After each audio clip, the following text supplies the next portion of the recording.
L'importanza di averlo fatto in un posto come il Consiglio regionale, credo che dall'affluenza si sia capito il messaggio importante che volevamo passare, perché come istituzioni ci siamo, però il nostro compito è quello di mettere in rete tutte le persone che cercano di fare qualcosa per questo problema, e oggi credo che sia passato un grandissimo messaggio. Tutto il mondo sta cercando di fare qualcosa contro la violenza sulle donne, bisogna mantenerli in contatto, è compito della politica creare occasioni come questa, e quindi è compito mio, è un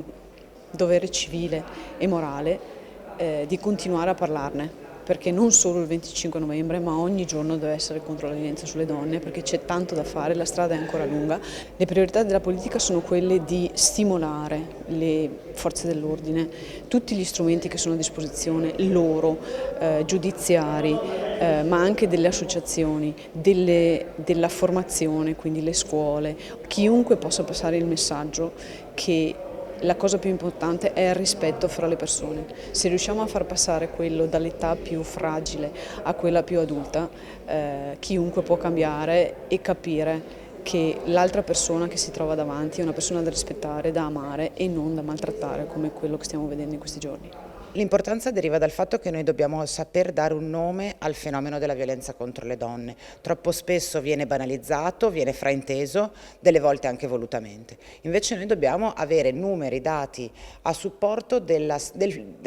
conoscenza del fenomeno, che non è, diciamo, un fenomeno che colpisce il caso isolato, il malato psicologico o banalmente il ragazzo che non sa accettare un no. È un fenomeno molto serio che riguarda la costruzione delle nostre società e delle nostre comunità, che si fonda sostanzialmente nel relegare le donne in ruoli subalterni e in ruoli predefiniti, e tutte le volte che una donna per diverse ragioni si ribella a questo ruolo predefinito e di sottomissione viene in qualche modo punita, e questa punizione spesso è anche socialmente accettata. La punizione non è soltanto il femminicidio, che è la punta dell'iceberg, purtroppo, come si dice di solito. Ci sono gli abusi, ci sono le discriminazioni, le intimidazioni, le umiliazioni, quindi quando si vuole provare a cambiare una parte culturale significativa della società vuol dire che c'è molto da lavorare. Beh, io sono lusingato e fortemente commosso di questa iniziativa. Spero di meritarmi questo incarico e lo porterò avanti con estremo impegno e dedizione. È stata diciamo, il mio percorso civile degli ultimi mesi, e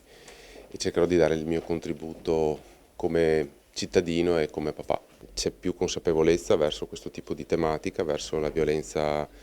di genere, e il parlarne ha fatto sì che il problema venga a galla, ci sia più consapevolezza da parte di tutti, anche delle istituzioni, e quindi ci sono stati fatti passi avanti, secondo me. Sono ancora pochi, ma continuando su questo percorso secondo me potremo ottenere qualche risultato importante. Con la Fondazione noi abbiamo un piano ben preciso. Noi vorremmo dedicarci a un percorso più proattivo, quindi sicuramente cercare di combattere la violenza di genere, ma soprattutto nel modo di prevenire, e quindi l'unico modo per prevenire dal nostro punto di vista è educare a valori che ispirano rispetto,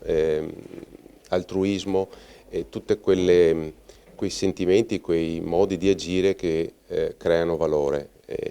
Insegnando questo ai ragazzi, quindi portando una esperienza didattica nelle scuole atte ad agire nel bene e non nel male, secondo noi le prossime generazioni potranno beneficiarne. La diminuzione non è un risultato, il risultato è quando non ci saranno femminicidi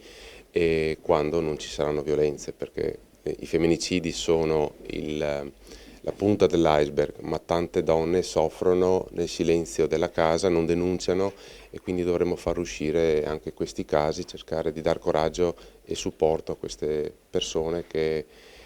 sono nell'ombra, e quindi quando un problema è nascosto sembra non essere percepito, e quindi noi dovremmo cercare di dare aiuto anche a questi. La prevenzione secondo me è l'unico tema, perché nel momento in cui le persone arrivano a fare quello che fanno,